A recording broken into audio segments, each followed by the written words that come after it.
Statesman Nation. Back here with Breanne Underwood, assistant bowling coach. We'll talk about the men's team now. First, again, recapping 2014-2015. There was a lot of talent out there, again, as usual. The team played well. Probably, obviously, always wanting to move on from sectionals to nationals. Came up a little bit short, but recap the men's side.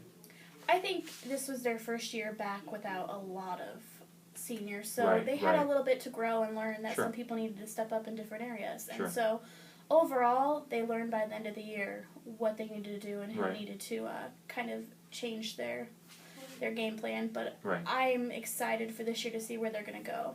Because they now know most of them are all experienced on the lane. We only lost one senior, so they all have been in their shoes out on the lanes and in serious competition. So the sky is the limit for this year. They're ready to go. We have a large group of seniors. So.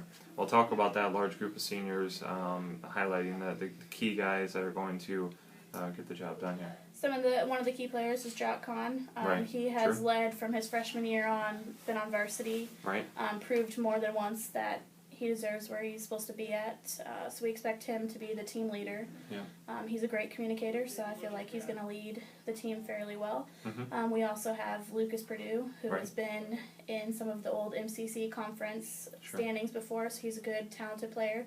We have Travis Scott, who has also been in varsity for several years, Michael Applegate, Ryan Howard. There's so many of them. I feel like I'm going to leave some of them out. Yeah, I know, unfortunately. Have all kinds of experience that they each bring something different to the table. Sure, definitely. In regards to those seniors, anybody, I mean, obviously Jock seems to get the praise more than anything. He just always seems to be right there at the top.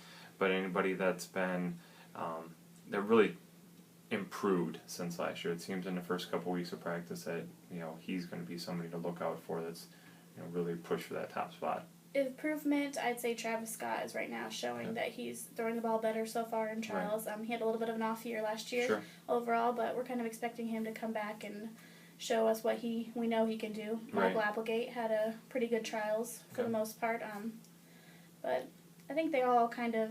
It's kind of hard to say. They all bring something different to the table, so I'm hoping a couple of them have their breakout year. And it's a long year, so everybody's probably going to ebb and flow a little bit. They're going to have some good tournaments, and then they might be down a little bit. But obviously, in the end, you just want them playing the best in the middle of March. So, speak about you said we have a lot of. I shouldn't say a lot, but we have some talent coming in as well. So there's these new kids that are going to be pushing for spots. Talk about those new guys. The two that stand out to me are redshirt. We had redshirt last year, Quincy Bruce.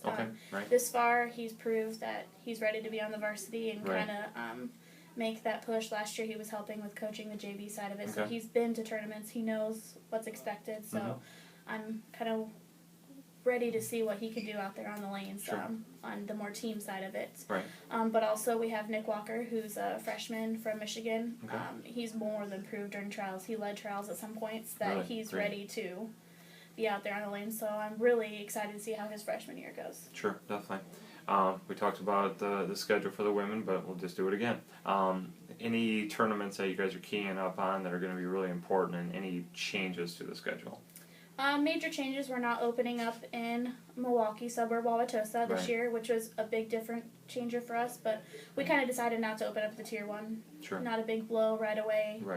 So we're opening up at the Storm Western Shootout. So we had good results last year. We're hoping to have even better. It can be quite a big field.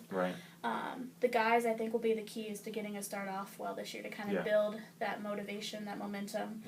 That's what I'm hoping for them. But other than key would be Vegas is going to be the turning point of the season for them. We'll know by Vegas where we need to go.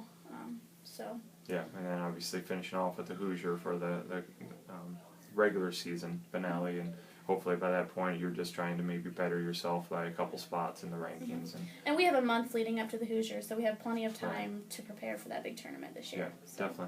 Okay. Keys to success, like you said, this year versus last year, there are a lot of kids that are now upperclassmen, and seniors. So I assume the ball's going to all roll.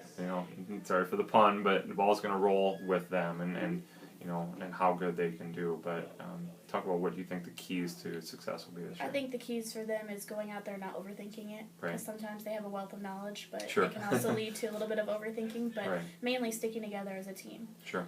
I don't think they have too much of an issue of it, but right. They just need to realize what the end result is as a team. Right. So. Yeah, definitely. All right, Bree, thanks so much for sitting down and talking about the men and women. And you guys start up again on October 10th, 9th, 10th that weekend. So there you go. The second week in October. And over in Indianapolis. So, all right. Well, thanks so much. Appreciate you sitting down. Yep, no problem.